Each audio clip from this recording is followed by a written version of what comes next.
ഇവിടെ കേരളം ഭരിച്ചുകൊണ്ടിരിക്കുന്ന ഇടത് വലത് മുന്നണികളെ കൊണ്ട് ജനങ്ങൾ പൊറുതിമുട്ടിയിരിക്കുന്ന ഒരവസ്ഥയാണ് ഇപ്പോൾ ഉള്ളത്. ഇവർ തെരഞ്ഞെടുപ്പ് അടുക്കുന്ന സമയത്ത് കഴിഞ്ഞ ഒരു 5 വർഷത്തെ വികസനം ഓരോ പ്രദേശങ്ങളിലും നോക്കുന്ന സമയത്ത് അമ്പേ പരാജയമാണ് ഇവിടുത്തെ MP. ഒന്നാമത് റോഡിൻ്റെ കാര്യത്തിലായാലും ആശുപത്രിയുടെ കാര്യത്തിലായാലും ഈ തൊട്ടടുത്താണ് താണക്ക് ആയുർവേദ ആശുപത്രിയുള്ളത്. ആ ആയുർവേദ ആശുപത്രിയിൽ കിടത്തി ചികിത്സിക്കുന്ന രോഗികൾക്ക് കൃത്യമായിട്ടുള്ള ട്രീറ്റ്മെൻറ്റോ കാര്യങ്ങളോ തെറാപ്പിസ്റ്റിൻ്റെയോ അതുപോലെ കൃത്യമായിട്ടുള്ള ഡോക്ടറെ അഭാവം ചെയ്യുന്നുണ്ട്. അവിടെ അതേപോലെ തന്നെ തൊട്ടടുത്തുള്ള ജില്ലാ ജനറൽ ആശുപത്രി നിരവധി പ്രശ്നങ്ങളുണ്ട്. അതുപോലത്തെ ഈ റോഡുകളുടെ അവസ്ഥ നമുക്കറിയാം. തൊട്ടപ്പുറത്താണ് ഹരിജൻ കോളനി. ആ ഹരിജൻ കോളനിയിലേക്ക് പോകുന്ന റോഡുകൾ മൊത്തം പൊട്ടിപ്പൊളിഞ്ഞ് കിടക്കുന്ന അവസ്ഥ. കോൺട്രാക്ടർമാർ ഇതിൽ അഴിമതി നടത്തിയിട്ടുണ്ട്. അതുപോലെ തന്നെ ഇവിടെ ഭരിച്ച ആൾക്കാർ ഇവിടെ അഴിമതി നടത്തിയിട്ടുണ്ട്. അങ്ങനെ ഈ ഇടത് വലത് മുന്നണികളെ കൊണ്ട് ജനം പൊറുതിമുട്ടിയിരിക്കുകയാണ്.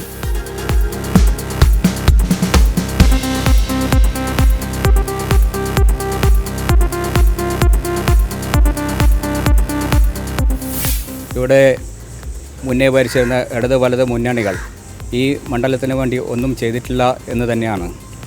കാരണം ഇടതുപക്ഷത്തിൻ്റെ നേതൃത്വത്തിലുള്ള അക്രമ രാഷ്ട്രീയം അത് ജനങ്ങൾക്ക് ഒരുപാട് പൊറുതിമുട്ടിയിരിക്കുകയാണ്.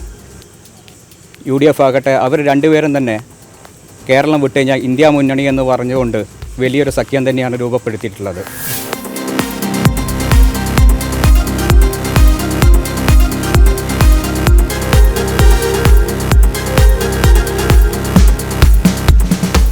എനിക്ക് ആദ്യമായിട്ട് പറയാനുള്ളത്, ഈ ഇലക്ഷനിൽ പൊതുജനങ്ങൾ കൃത്യമായും മറുപടി കൊടുത്തിരിക്കും എന്നാണ്.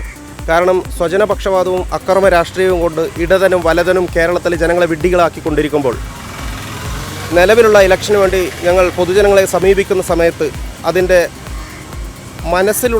ജനങ്ങളുടെ മനസ്സിലുള്ള റിഫ്ലക്ഷനാണ് നമുക്ക് കാണുന്നത്. പ്രത്യേകിച്ചും സ്ത്രീജനങ്ങളുടെ ഇടയിലും അതുപോലെ യുവാക്കളുടെ ഇടയിലും ഒരു മോദി തരംഗം തന്നെ ഉണ്ടെന്നാണ് പ്രത്യേകം സൂചിപ്പിക്കാൻ എനിക്കുള്ളത്. PSC പരീക്ഷ എഴുതിയ ആ റാങ്ക് ലിസ്റ്റ് പോലും ക്യാൻസലാക്കിക്കൊണ്ട് സ്വജനപക്ഷപാതം നടത്തിക്കൊണ്ടിരിക്കുന്ന ഒരു സർക്കാരാണ് കേരളത്തിലുള്ളത്. ജോലിയില്ലായ്മയും അഴിമതിയും അക്രമ രാഷ്ട്രീയവും ജനങ്ങളെ മനസ്സുമടുപ്പിച്ചിരിക്കുകയാണ്. ഇവിടെ ഈ ഇലക്ഷനിൽ ഇന്ത്യയിൽ തുടർഭരണവും കേരളത്തിലൊരു മാറ്റവും ജനങ്ങൾ പ്രതീക്ഷിക്കുന്നു. Indian Institute of Commerce Lakshya presents Jana Shabdam in association with Amritaveni.